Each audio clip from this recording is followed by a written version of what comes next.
Si Lulong Nanay ay isang pinakamatandang tao dito sa aming lugar sa sitio ng Lumang Bayan. Sa di inaasahan, may naikwento siya sa amin na sobrang nakakatakot na kwento. Kaya't pakinggan nyo at panuurin nyo itong sinabi ng Lulong Nanay. Nakakatakot ito kasi ang kwento niya sa amin ay may nakita daw siyang matandang naglalakad dun sa itinuro niya.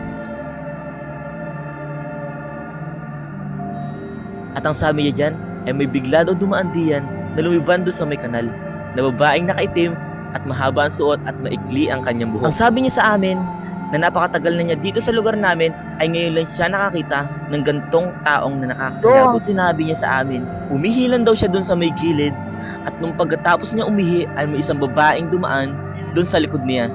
Nang mangyari yun ay tinawag niya yung babae at hindi lumilingon sa kaniya at dire-diretso lang ang lakad patungo doon sa may bangka doon sa tabing dagat. Wala naman nangingisda dito sa amin. Pero bakit daw may dala na flashlight yun? Kasi wala naman nangingisda nung gabing yan. Dito sa part na to ay hindi kami naniniwala sa kanya kasi nga parang biro lang sa kanya to. Pero sinabi niya sa amin na hindi siya nagbibiro at tunay itong nakita niya at nadumaan sa likod niya. Napalapit na nga dito ang tiyanin ko at kinausap niya ito at kung bakit at kung ano daw yung nakita niyang babaeng naglakad na nakakulay itim dito sa amin sa may tabing dagat. At ito nga pala ang interview ko sa kanya.